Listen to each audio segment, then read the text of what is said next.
So, the hag. The story of how someone should have punched some bitch named Pam in the face. The hag's name is Lisa Sherwood, and she sucks at math.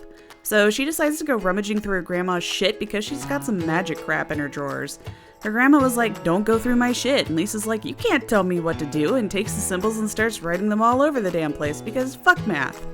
Grandma's like, "It would be a shame if some bad shit happened to you," and Lisa's like, "Psh, it's not like I'm gonna get kidnapped by cannibals or anything."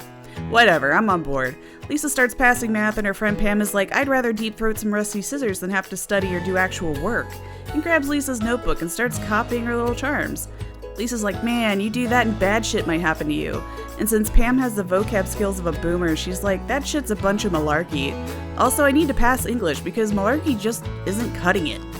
Anyway, Pam keeps using the symbols and scratching them on her arm with a toothpick, weird, and talking about how she thinks it's funny that this girl died when she got hit by a car while she was reading, and hey, wouldn't it be great if something happened to my English teacher? Lisa's sitting there like, there's 7 billion people on this planet, how has no one punched this bitch in the face? Anyway, Lisa's getting real uncomfortable at this point, cause man, it would be a shame if something happened to her for using magic for stupid shit. So that English teacher died, and Pam's at the funeral celebrating cause that's appropriate. At this point, Lisa's scooting away from her because she's expecting her to get struck by lightning. But she doesn't get struck by lightning. The pallbearers accidentally chuck the coffin at her and splatter her.